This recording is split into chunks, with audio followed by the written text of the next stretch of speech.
Terima kasih bisa Anda masih bersama kami di Editorial Media Indonesia. Mas Jaka, ada yang mengatakan begini, sebetulnya ketika kita masuk ke bulan Ramadan dan dalam kondisi harus menjalaninya di rumah untuk menghindari persebaran COVID-19, sebenarnya ini adalah saat paling baik untuk kita mengecek ulang bagaimana sebetulnya hubungan kita dengan Tuhan, bagaimana hubungan kita dengan manusia walaupun kita tidak bisa saling berhadapan.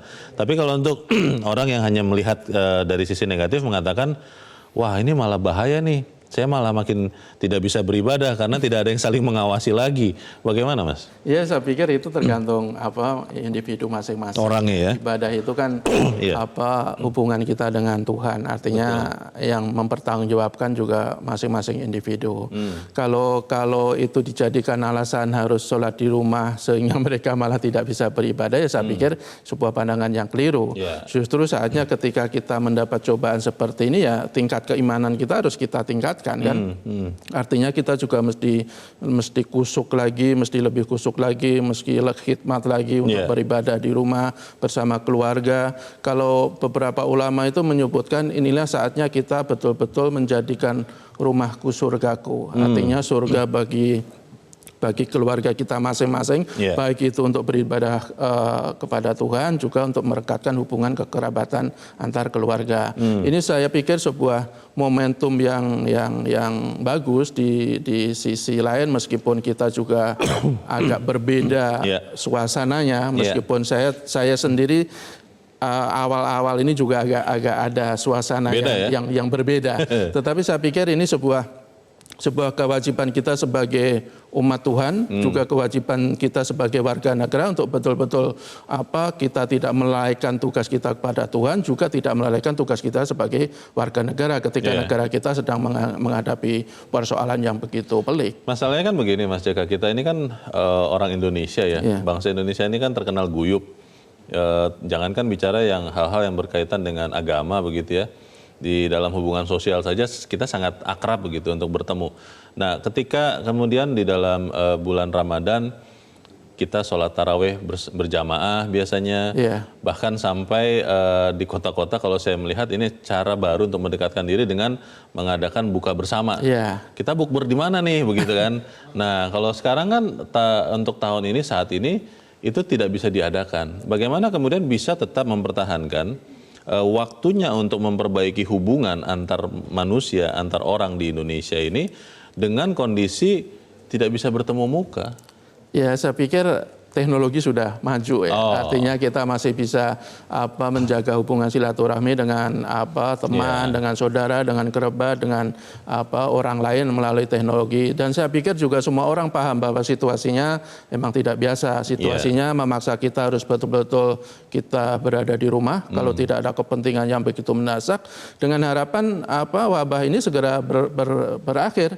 Karena kalau kita tetap memaksakan diri untuk berada di luar rumah, bekerja di luar rumah, belajar di luar rumah, atau beribadah tidak di rumah, ya saya pikir rantai penularan itu tidak akan bisa kita putus dalam waktu dekat. Tentu saja yang rugi kita semua. Artinya kalau kita semakin lama wabah ini menjangkiti kita juga akan semakin lama tidak bertemu dengan teman-teman kita secara langsung, dengan saudara kita. Ya, jadi saya pikir kita harus betul-betul mematuhi imbauan pemerintah, juga mematuhi imbauan dari tokoh-tokoh agama, baik itu umaroh maupun ulama.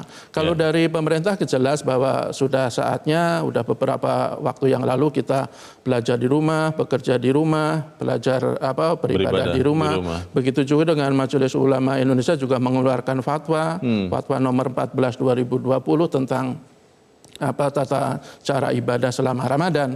Saya pikir ini sebuah cara yang dilakukan oleh baik itu umaroh maupun ulama untuk betul-betul kita secepatnya keluar dari krisis ini. Pertanyaannya begini Mas Jaka, kalau untuk menegakkan aturan dilarang mudik, kalau kita sejauh ini melihat serius, petugas ada di jalan benar-benar menyisir, bahkan kalau yang ketahuan mau mudik diminta balik.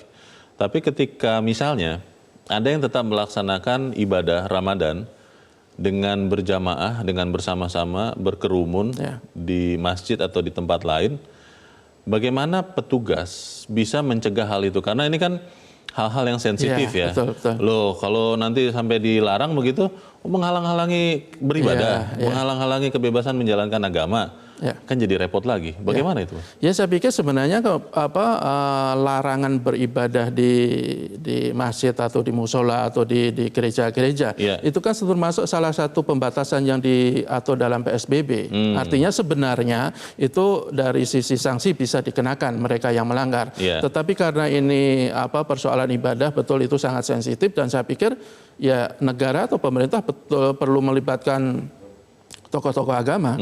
Dengan demikian mereka bisa memberikan pemahaman yang betul-betul mereka mengerti. Kalau soal ibadah yang memberitahu itu mereka yang paham ibadah kan biasanya lebih nyambung.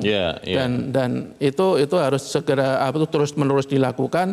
Dan saya pikir sudah lumayan bagus ya kalau kita lihat tarawih pertama tadi malam itu di Jakarta dan sekitarnya itu banyak sekali masjid yang tidak digunakan, meskipun masih ada beberapa yang memaksakan diri tarawih di masjid. Baik, kita nanti akan mencari tahu bagaimana pendapat masyarakat, tapi kita harus jeda dahulu Mas Jaka. Pemirsa tetap bersama kami, Editorial Media Indonesia segera kembali.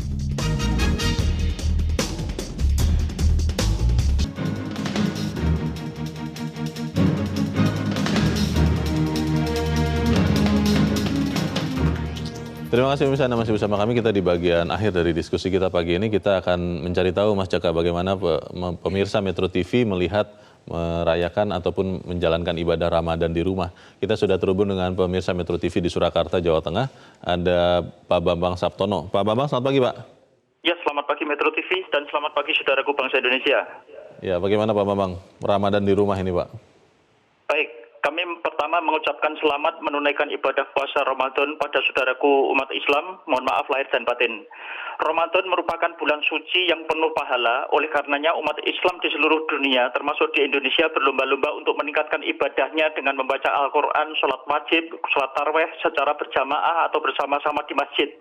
Namun, di saat terjadi bencana pandemi virus corona seperti saat ini, maka ibadah bulan Ramadan tidak bisa dilaksanakan seperti biasanya. Karena apa Mas?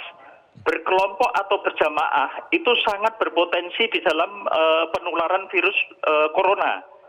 Oleh karenanya Mas, dalam upaya penanggulangi wabah virus corona, kita harus patuh untuk melaksanakan jaga jarak sosial atau jaga jarak fisik.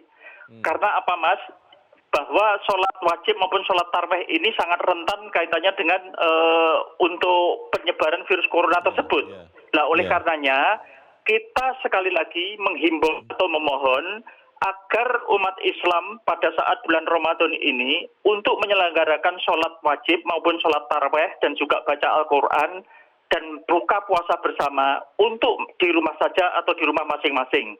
Pertanyaan saya Mas, kenapa Majelis Ulama Indonesia saat ini membuat keputusan agar umat Islam beribadah di rumah atau sholat tarawih di rumah dan buka bersama di rumah itu hanya diberlakukan di daerah-daerah tertentu? Kenapa tidak diberlakukan di daerah seluruh Indonesia? Secara umum karena begitu ya, apa? Iya, saat ini karena potensi masyarakat untuk mudik atau lalu lalang ini sudah tersebar kemana-mana. Kemudian yang berikutnya saya menghimbau kepada tokoh-tokoh umat Islam, ormas Islam, agar juga ikut mensukseskan kaitannya dengan program social distancing untuk menanggulangi wabah virus corona ini, Mas. Terima kasih. Baik, terima kasih Pak Bambang di Surakarta, Jawa Tengah. Selamat pagi Pak.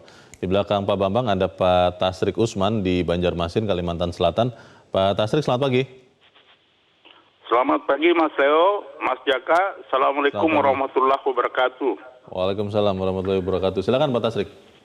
Ya, pertama saya ingin mengucapkan selamat menunaikan ibadah puasa bagi seluruh kaum muslimin muslimat di seluruh Indonesia. Yang kedua, memang rasanya agak sedih yang tadinya kita umat Islam melaksanakan seluruh peribadatan kita, baik itu buka puasa, baik itu sholat tarawih berjamaah, baik itu ceramah-ceramah agama, kuliah subuh, tetapi sekarang harus berpindah ke rumah. Tidak ada cara lain kecuali kita ingin harus umat Islam bersabar, kemudian mengikuti anjuran pemerintah dan majelis ulama, karena kita sadari bahwa esensi daripada pelaksanaan PSBB itu adalah untuk mencegah penyebaran virus corona. Nah, untuk itu dengan tidak merasa mengurangi rasa simpati kita kepada cobaan Allah ini, marilah kita sama-sama umat Islam untuk tetap melaksanakan ibadah-ibadah kita seperti biasanya, tetapi tempatnya harus berpindah ke rumah.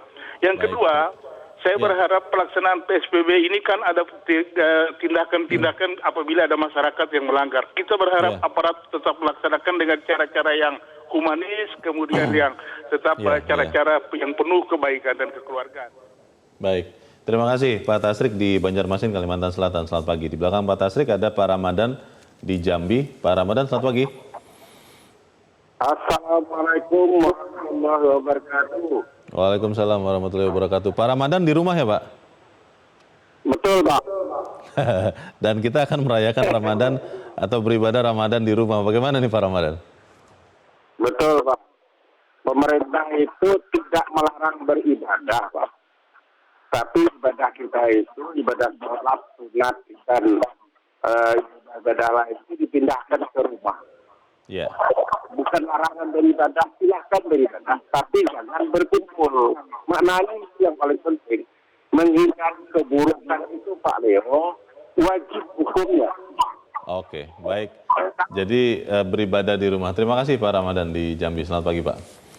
Pertanyaannya begini Mas Jaka, kalau kita sih berharap tidak ada yang tidak patuh ya. Iya. Tapi kalau kemudian masih ada yang katakanlah sholat tarawih berjamaah di masjid, sebaiknya petugas melakukan apa?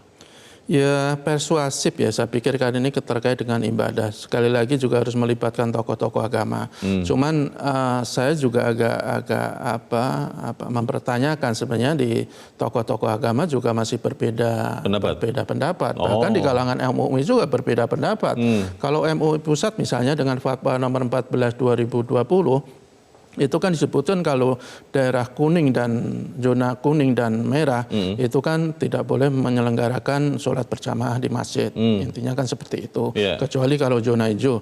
Tapi ada beberapa MUI daerah yang justru masih membolehkan umatnya untuk sholat berjamaah atau sholat tarawih atau sholat Jumat di masjid.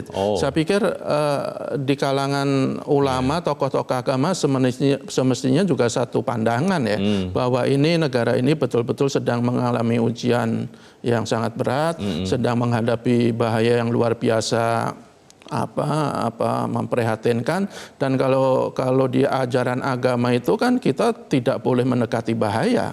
Kita harus mendahulukan untuk menghindari bahaya daripada mengejar pahala. Ajarannya begitu.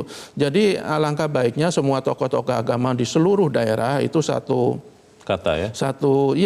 sikap, satu pandangan bahwa kita harus betul-betul sepakat untuk menjalankan ibadah selama Ramadan di rumah. Jadi betul-betul kita tidak lagi berkerumun sehingga tidak ada lagi penularan di tempat ibadah. Karena kalau kita lihat pengalaman kan sebenarnya tempat-tempat ibadah itu menjadi salah satu epicentrum penularan. Dulu di Korea Selatan itu awal mula penyebaran virus corona itu dari sebuah gereja, sebuah komunitas. Kemudian kalau di Malaysia juga ketika ada ijma, juga ketika kita di Goa itu kan belakangan banyak sekali para peserta ijma yang di Goa itu yang positif atau paling tidak hasil rapidnya reaktif. Begitu juga kemarin di Bandung ada salah satu gereja yang jemaatnya juga banyak sekali yang positif. Jadi sebenarnya bukan kita melarang untuk beribadah di masjid. Beribadah di masjid itu sangat mulia. Siapapun paham itu. Tetapi dalam situasi yang saat ini sangat berbahaya, beribadah di rumah itu tidak kalah mulia. Justru menurut saya lebih mulia daripada kita harus memaksakan diri beribadah di masjid. Karena itu menyelamatkan nyawa ya. Dengan menyelamatkan nyawa. Seperti tadi yang kita bahas, kita bisa mentaati perintah Tuhan.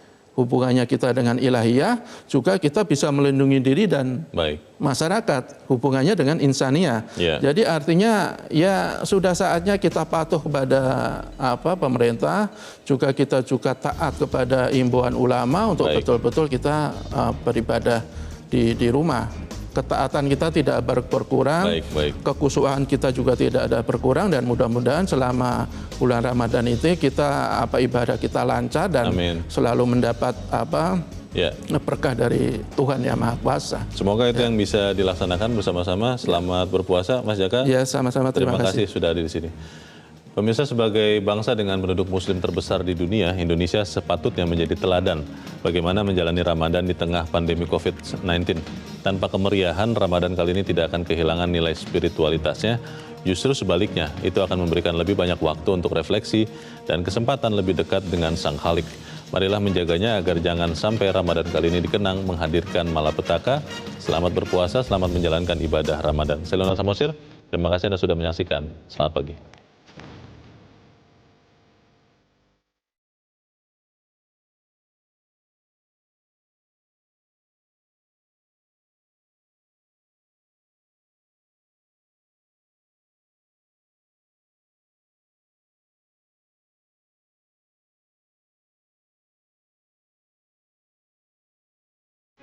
Metro TV, knowledge to elevate.